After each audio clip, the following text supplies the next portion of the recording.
En febrero de 2026, el mundo se detuvo. No por un asteroide, no por un colapso financiero. Se detuvo porque dos potencias nucleares llegaron al borde del abismo. Pero esta historia no comienza en 2026. Comienza hace 73 años, cuando un imperio decidió que Irán debería ser suyo. Y Irán decidió que nunca lo sería. Hoy, analizamos cómo dos visiones irreconciliables crearon el tablero geopolítico más peligroso del siglo XXI. Agosto de 1953, Teherán. El primer ministro Mohammad Mossadegh nacionaliza el petróleo iraní. Una decisión soberana, una decisión que enfureció a Londres y Washington. La CIA y el MI6 orquestaron la operación Ajax, un golpe de Estado que derrocó a Mossadegh e instaló al Shah Mohammad Reza Pahlavi como monarca absoluto. Irán pasó de ser una nación con aspiraciones democráticas a ser un Estado cliente de Occidente. Durante 26 años, el Shah gobernó con puño de hierro, respaldado por la SAVAK, su policía secreta. Pero toda represión tiene un límite. Irán estaba a punto de alcanzarlo. Febrero de 1979, el Shah huye, el Ayatollah Khomeini regresa del exilio. La revolución islámica no fue solo un cambio de gobierno, fue una ruptura civilizacional. Irán pasó de ser un estado secular pro-occidental a ser una república islámica anti-imperialista. Washington perdió su aliado más estratégico en Oriente Medio. Y desde ese momento, la hostilidad entre ambas potencias se convirtió en la estructura fundamental de la geopolítica regional. No fue una enemistad accidental, fue una enemistad estructural. Septiembre de 1980. Saddam Hussein invade Irán. Occidente apoya a Irak. La URSS también. Irán está solo. Durante 8 años, 1 millón de personas mueren. Irán pierde territorio, recursos, población. Pero no pierde su voluntad. Cuando la guerra termina en 1988, Irán emerge debilitado pero no derrotado. Y lo más importante, Irán aprendió una lección crucial. En un mundo donde Occidente controla el orden internacional, la única defensa es la disuasión, y la disuasión requiere poder militar. Irán comenzó a construir su arsenal. Los años 90 y 2000, Irán desarrolla su programa nuclear, oficialmente para energía civil. Occidente sospecha que es para armas. Las inspecciones de la OIEA se multiplican, las sanciones económicas se endurecen. En 2015, bajo la presidencia de Barack Obama, se firma el JCPOA, el Acuerdo Nuclear Integral. Irán acepta límites estrictos a su programa nuclear a cambio del levantamiento de sanciones. Por primera vez en 36 años, hay un respiro. Pero el respiro dura poco. Mayo de 2018, Donald Trump retira a Estados Unidos del JCPOA, llama al acuerdo el peor trato jamás negociado. Las sanciones regresan, más duras que antes. Irán, que había cumplido cada cláusula del acuerdo, se siente traicionado y comienza a revertir sus compromisos nucleares. El mensaje es claro, la diplomacia no funciona con Occidente. Solo funciona la fuerza. Irán comienza a acelerar su programa nuclear y a fortalecer sus aliados regionales. Hezbollah en Líbano, los Houthis en Yemen, milicias en Irak y Siria. Enero de 2020, un dron estadounidense asesina al general Qasem Soleimani en Bagdad. Soleimani no era un terrorista anónimo, era el arquitecto de la estrategia militar iraní en Oriente Medio. Su muerte fue un acto de guerra. Irán respondió con ataques de misiles contra bases estadounidenses en Irak. Nadie murió, pero el mensaje fue inequívoco: Irán puede golpear a Estados Unidos, y lo hará si es necesario. Desde ese momento, la escalada fue inevitable. Irán no puede competir con Estados Unidos en poder convencional, no tiene una armada comparable, no tiene una fuerza aérea moderna, pero tiene algo más valioso. Tiene una red de aliados regionales, tiene misiles de largo alcance, tiene capacidad nuclear incipiente y tiene la voluntad de usarlos. Esta es la estrategia de disuasión asimétrica. Si Estados Unidos ataca, Irán no puede ganar una guerra convencional, pero puede infligir daño suficiente para que la guerra sea inaceptable. Puede cerrar el estrecho de Hormuz, por donde pasa el 20% del petróleo mundial. Puede activar a sus aliados para crear caos en toda la región. Puede lanzar misiles contra Israel, Arabia Saudita, los Emiratos Árabes Unidos. El costo de una guerra con Irán es tan alto que incluso Estados Unidos lo piensa 2 veces. Pero hay un actor que no piensa 2 veces: Israel. Para Israel, un Irán nuclear es una amenaza existencial. Israel tiene 90 cabezas nucleares. Irán no tiene ninguna. Pero si Irán las consigue, el equilibrio de poder en Oriente Medio cambia para siempre. Israel no puede permitirlo. En 2007, Israel bombardeó el reactor nuclear sirio. En 2010, Israel y Estados Unidos lanzaron el virus Stuxnet contra el programa nuclear iraní. En 2020, Israel asesinó al científico nuclear Mohsen Fakhrizadeh. Israel está en guerra con el programa nuclear iraní y está dispuesto a escalar. Arabia Saudita y los Emiratos Árabes Unidos son aliados de Estados Unidos e Israel, pero tienen sus propios intereses. Arabia Saudita es la potencia sunita regional. Irán es la potencia chií regional. Esta es una rivalidad religiosa, política y geopolítica que data de siglos. Los sauditas temen que Irán domine Oriente Medio. Los Emiratos temen que Irán cierre el estrecho de Hormuz y destruya su economía basada en el petróleo y el comercio. Pero también saben que una guerra con Irán sería catastrófica para ellos. Sus ciudades están a tiro de piedra de Irán. Sus infraestructuras petrolíferas son vulnerables. Así que juegan un juego peligroso. Apoyan a Estados Unidos e Israel, pero mantienen canales de comunicación con Irán. Es un equilibrio frágil. Rusia y China no quieren que Estados Unidos domine Oriente Medio. Rusia tiene intereses en Siria. China depende del petróleo del Golfo Pérsico. Ambas potencias ven a Irán como un contrapeso útil contra la hegemonía estadounidense. Rusia vende armas a Irán. China compra petróleo iraní. Ambas bloquean sanciones en el Consejo de Seguridad de la ONU. No es que amen a Irán. Es que odian más la idea de un Oriente Medio, completamente controlado por Estados Unidos e Israel. Así que Irán tiene protección. No es invulnerable, pero tiene un escudo. Pero hay un problema que Occidente no ve, o no quiere ver. Irán está en crisis interna. El régimen islámico que prometió justicia social ha creado una élite corrupta. La economía está destrozada por las sanciones. El desempleo es galopante. La juventud iraní no cree en la revolución de sus abuelos. Quieren libertad, no consignas. Quieren prosperidad, no martirio. Las protestas estallaron en 2019, en 2022, en 2023. El régimen respondió con represión brutal, pero la represión no resuelve el problema fundamental. Un régimen que ha perdido legitimidad entre su propia población.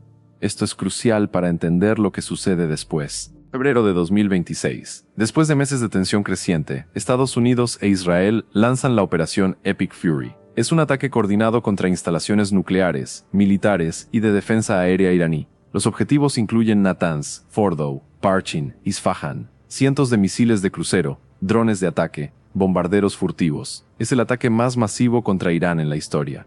La defensa aérea iraní intenta responder, pero es insuficiente.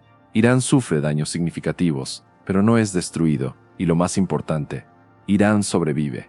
Y cuando Irán sobrevive, responde. Irán lanza la Operación León Rugiente. Cientos de misiles balísticos y de crucero contra Israel, Estados Unidos, Arabia Saudita, Emiratos Árabes Unidos, Qatar, Kuwait, Bahrein y Jordania. Es un ataque coordinado contra toda la alianza que lo atacó. Los misiles iraníes son lentos, predecibles, pero hay muchos. Las defensas aéreas israelíes y estadounidenses interceptan la mayoría, pero no todos. Algunos llegan a sus objetivos. Hay bajas, hay daños. El mundo contiene la respiración. ¿Es el comienzo de una guerra regional? ¿O es el final de la escalada? Aquí está el dilema. Israel y Estados Unidos pueden responder nuevamente, pueden lanzar otro ataque masivo, pueden intentar derrocar al régimen, pero cada escalada aumenta el riesgo de una guerra total, una guerra que no tiene ganadores, una guerra que destruiría la economía global. El petróleo se dispararía a $150 por barril, la inflación se desataría, los mercados financieros colapsarían, millones de personas morirían, y al final, ¿qué se habría logrado? Irán seguiría existiendo, seguiría siendo una potencia regional, seguiría siendo un problema, pero ahora sería un problema mucho más peligroso. Así que hay un cálculo silencioso, un cálculo de costos y beneficios, un cálculo que dice, tal vez la guerra no es la solución, tal vez hay que buscar otra cosa, pero Irán no está solo en esta guerra, tiene aliados que luchan por él, Hezbollah en Líbano, los Houthis en Yemen, milicias en Irak y Siria. Estos no son ejércitos regulares, son fuerzas irregulares, descentralizadas, difíciles de destruir. Si Israel y Estados Unidos atacan a Irán, estos aliados atacarán a Israel.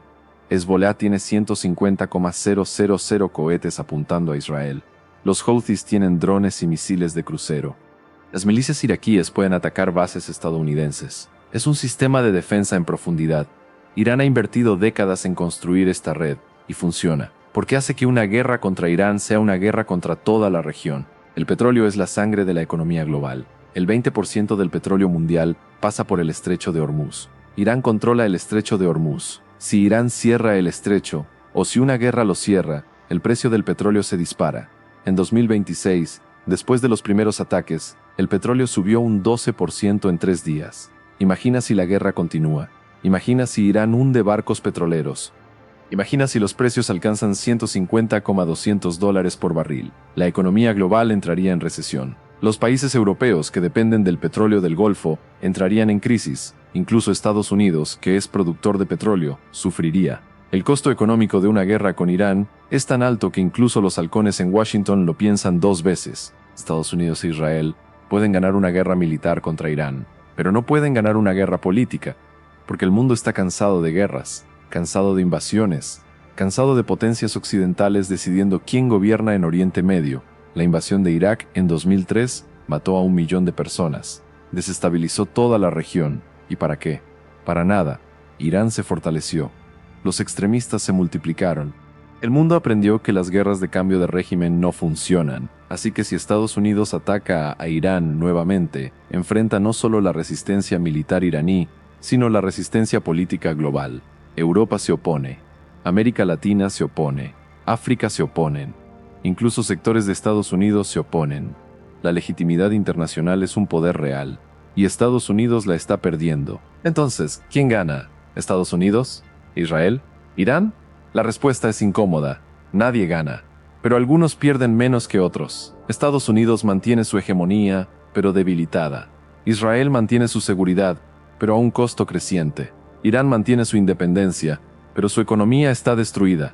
Arabia Saudita y los Emiratos mantienen su estabilidad, pero viven en la incertidumbre. Rusia y China avanzan, porque el caos en Oriente Medio debilita a Occidente. Los perdedores claros son los pueblos de la región. Los iranianos, los israelíes, los palestinos, los sirios, los iraquíes, los libaneses. Ellos pagan el precio de un juego que no eligieron. ¿Cuál es el futuro? Hay 3 escenarios posibles. Primero, la escalada continúa. Hay más ataques, más represalias, hasta que la guerra se convierte en total. Es el escenario más peligroso. Segundo, hay un alto el fuego negociado. Las partes se sientan a la mesa. Hay concesiones mutuas. Irán acepta límites a su programa nuclear. Estados Unidos levanta sanciones. Es el escenario más probable, pero también el más difícil, porque requiere que ambas partes renuncien a sus demandas máximas. Tercero, hay un cambio de régimen en Irán. La crisis interna se profundiza. El régimen colapsa. Hay una revolución. Un nuevo gobierno, más moderado, negocia con Occidente.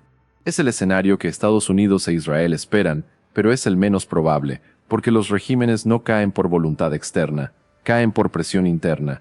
Y la presión interna en Irán existe, pero no es suficiente, aún. Hay un factor que acelera todo esto. El tiempo. Irán está cada vez más cerca de tener armas nucleares. Los expertos estiman que Irán podría tener su primera bomba en 2 de marzo años. Una vez que Irán tenga armas nucleares, el juego cambia completamente, porque entonces, atacar a Irán es atacar a una potencia nuclear. Y eso es un riesgo que ni siquiera Estados Unidos está dispuesto a tomar, así que hay una ventana de tiempo. Una ventana que se está cerrando. Si hay una solución diplomática, tiene que venir ahora. Si no, la próxima crisis será aún más peligrosa. ¿Y qué tiene que ver esto con Brasil? Mucho. Brasil depende del petróleo. Si el precio del petróleo se dispara, la inflación en Brasil se dispara, el costo de vida aumenta, la economía se contrae. Además, Brasil tiene intereses geopolíticos propios. Brasil no quiere que Estados Unidos domine el mundo. Brasil quiere un mundo multipolar, un mundo donde hay espacio para potencias medias como Brasil. Un mundo donde no hay un policía global. Así que Brasil, aunque no está directamente involucrado en el conflicto, está afectado por él, y tiene un interés en una solución que no sea la hegemonía estadounidense. La tecnología juega un papel cada vez más importante en este conflicto. Los drones, los ciberataques, los satélites de vigilancia, la inteligencia artificial. Estados Unidos tiene una ventaja tecnológica abrumadora, pero Irán está aprendiendo. Irán está desarrollando sus propios drones. Irán está mejorando sus defensas cibernéticas. Irán está usando la tecnología de formas creativas. Por ejemplo, Irán usa redes de comunicación descentralizadas que son difíciles de interceptar. Usa drones de bajo costo que son difíciles de derribar. Usa tácticas de enjambre que abruman las defensas. La tecnología no es determinante, pero es cada vez más importante. Aquí está la paradoja fundamental. Cuanto más fuerte se vuelve Irán, menos probable es que Estados Unidos lo ataque, Pero cuanto más fuerte se vuelve Irán, más asustado está Occidente. Así que Occidente intenta debilitarlo antes de que sea demasiado tarde. Pero cada intento de debilitamiento fortalece la determinación de Irán de volverse más fuerte. Es un círculo vicioso, una espiral de desconfianza mutua, una dinámica que lleva inevitablemente a la confrontación. A menos que algo cambie, a menos que haya un acto de liderazgo político, un acto de imaginación, un acto de coraje, un acto que diga basta, no más guerras, no más sanciones, no más amenazas. Vamos a negociar. Vamos a encontrar una solución que respete la soberanía de Irán y la seguridad de Israel. Vamos a construir un Oriente Medio diferente. Pero ese acto no ha llegado, y mientras tanto, el tablero sigue moviéndose. Las piezas siguen avanzando, y el final de la partida se acerca. El tablero de ajedrez de Oriente Medio no es un juego, es la realidad. Son vidas, son economías, son futuros. Y el final de la partida aún no está escrito, porque a diferencia del ajedrez, en la geopolítica hay un factor que no existe en el tablero, la capacidad de cambiar las reglas, la capacidad de elegir un camino diferente, la capacidad de transformar un conflicto en una oportunidad. Eso requiere liderazgo, requiere visión, requiere coraje político, requiere que alguien diga no vamos a repetir los errores del pasado, vamos a aprender de ellos, vamos a construir algo diferente. Si quieres entender cómo se toman esas decisiones, si quieres aprender a leer el tablero geopolítico, si quieres estar preparado para lo que viene, suscríbete a Guerreiros del IARE, porque en los próximos meses este tablero va a cambiar. Y tú necesitas estar informado, necesitas entender, necesitas estar listo. El siguiente video analiza cómo Israel está preparándose para una guerra prolongada con Irán. No te lo pierdas.